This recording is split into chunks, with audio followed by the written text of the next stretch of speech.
Hola, soy Alex Mauricio Rodríguez y en esta ocasión vamos a hablar de la economía colombiana del año 2022 y un poco de las previsiones para el 2023, ya que muchos están hablando que se viene una crisis económica. Vamos a entender primero esos contextos nacionales de lo que está pasando. Para ello nos dirigimos al DANE, que es el que nos otorga la información nacional y vemos que el Producto Interno Bruto en el último en el tercer trimestre del 2022, creció un 7% respecto al 2021. Todo lo que fue 2021-2022 ha mostrado un crecimiento bastante acelerado y bastante grande, que vienen de una pandemia que fue una crisis económica, un decrecimiento real de la actividad productiva y que anteriormente en años previos veníamos con unos crecimientos relativamente muy pequeños y moderados. Entonces, ¿cómo se encuentra realmente la economía? Pues para ello vamos a mirar un poquito las cifras más al detalle y para eso descargamos los anexos históricos. Aquí en Excel podremos ver que el monto del Producto Interno Bruto equivale para ese tercer trimestre a 247 billones de pesos. Esto en precios constantes. Para recordar, es que ya se quitó el efecto de la inflación. Si tuviéramos precios corrientes, pues el valor sería muchísimo más grande. Entonces, no, aquí es si realmente la producción, o sea, si hay más empresas, si hay más producción y si realmente la economía está en crecimiento. Y efectivamente, eso es lo que nos muestra. Cuando yo hago la comparación, aquí los datos con el 2021, vemos que efectivamente es el 7% que nos está diciendo el DANE. Pero comparémoslo antes de pandemia. Y antes de pandemia, contra el 2019, tercer semestre del 2019, si podemos observar acá, era de 222 billones la producción de ese trimestre. Quiere decir que en estos últimos 3 años, nuestro crecimiento de la economía ha sido de un 11%. Ah, ya no es tan grande si quitamos la corrección de la pandemia, pero aún así marca que ha crecido la economía y que ya estamos mucho mejor que cuando estábamos en el 2019. ¿Qué es lo que hacemos? No podemos dividir ese 11% entre 3 porque pues, son porcentajes y omitiríamos el concepto del crecimiento sobre lo que ya crecimos. Hay una pequeña formulita que nos lleva a entender que año a año hemos crecido al 3,5%. Ese ha sido el crecimiento promedio de los últimos 3 años, por así decirlo.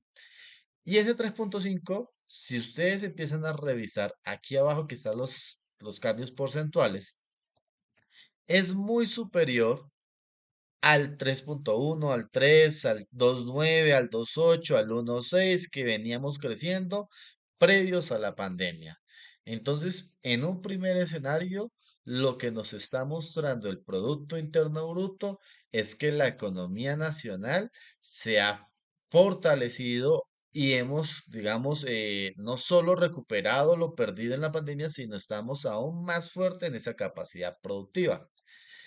Algunos dirán, pero eso no es la realidad, o sea, hay más indicadores. Entonces, miremos el siguiente indicador, que es el del desempleo, mercado laboral.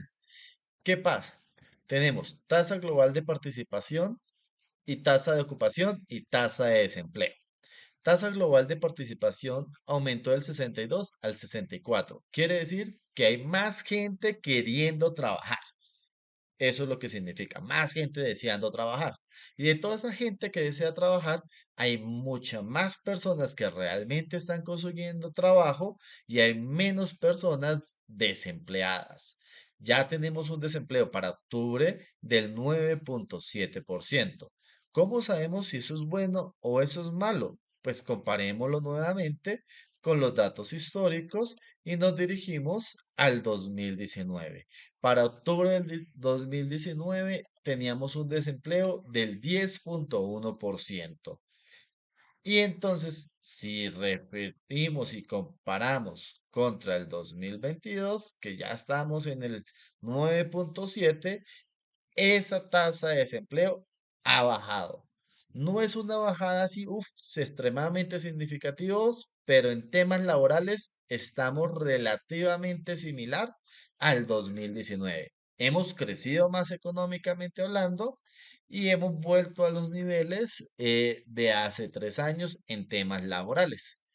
Sí, ahorita nos vamos a evaluar la último indicador que nos queda pendiente de los tres básicos económicos, que son el PIB, el desempleo y la inflación.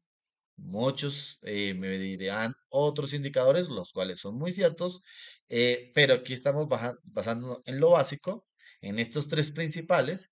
Vemos que aquí es donde realmente tenemos el problema, y es la inflación. La inflación para el 2022 es del 12,53%. Y a algunos les parecerá que ha subido aún más los precios. Sí, porque si miráramos en más detalle, no a todo el mundo le crecen los precios de la misma manera y no todos los productos crecen del mismo volumen. Podremos encontrar inclusive que en el sector de alimentos muchos de los crecimientos pueden haber subido hasta el 30% del mercado de la canasta básica familiar. Entonces, efectivamente, hay un dolor muy sentido por la mayoría de los colombianos en este sentido porque efectivamente han visto empobrecidos su capacidad adquisitiva de adquirir bienes y servicios.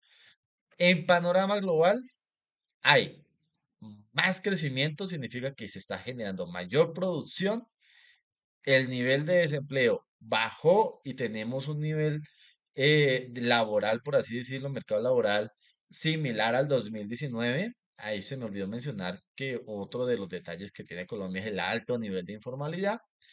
Y tenemos ahorita un problema de precios extremadamente altos.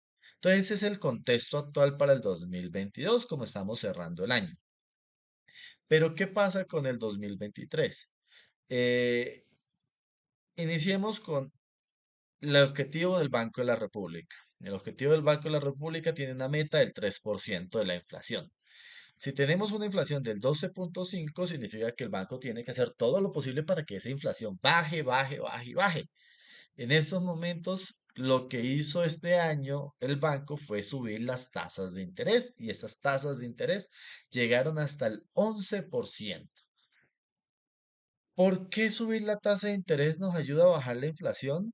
Porque lo que estamos haciendo es que demasiado dinero que puede circular en el país por medio de la deuda, pues disminuya. Entonces mucha gente decide evitar endeudarse y reduce el consumo.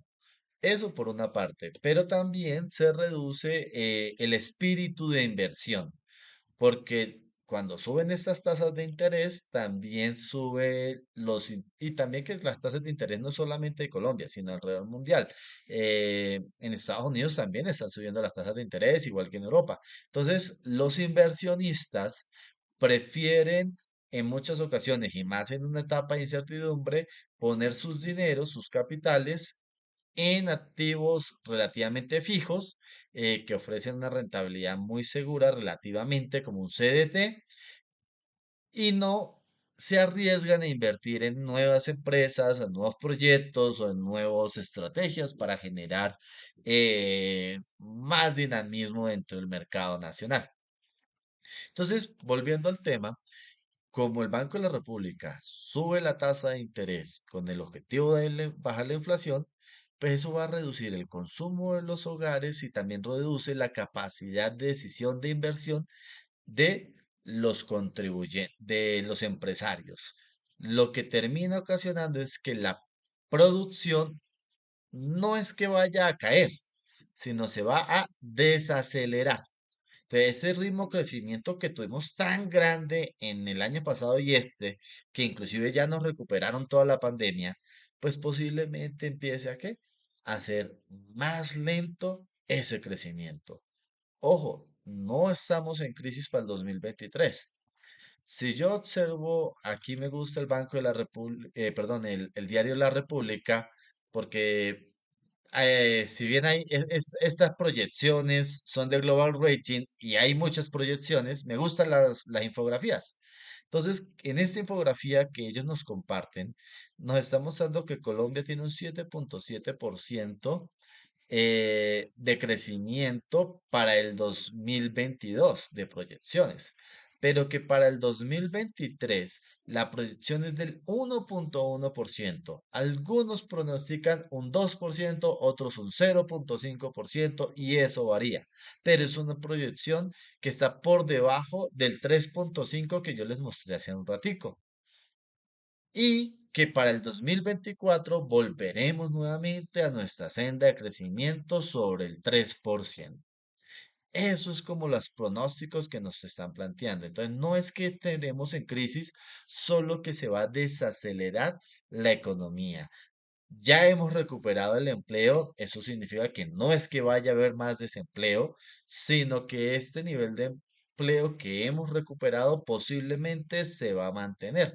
No vamos a encontrar un escenario caótico ni nada por el estilo. Tendremos casi que las mismas condiciones. Para finalizar este pequeño análisis, entramos a Confecámaras y tan solo de enero a septiembre se crearon 256.000 empresas en Colombia. En Colombia hay aproximadamente un poco más de 1 millón de empresas y en solo esos meses se crearon 256.000. Principalmente crecieron empresas en el sector de la agricultura y en el tema de servicios. Y hay un detalle que hay que aclarar, que si bien ese crecimiento de las 256.000 empresas equivalen a un 2,3% más que en el 2021. Significa que se crearon más empresas en el 2022 que en el 2021. En los últimos 3 meses del 2022, de este periodo, que son julio, agosto y septiembre, el crecimiento no se dio, sino un decrecimiento en nuevas empresas, o sea, del 2,6%. No obstante, como estamos hablando en la lógica, se siguen creando un gran número de compañías dentro del país. Espero les haya gustado este pequeño resumen económico y de panorama de lo que se nos viene. Ya saben, cualquier duda o inquietud pueden escribir en los comentarios. Estaré atento. No te olvides compartir, suscribirte y bye.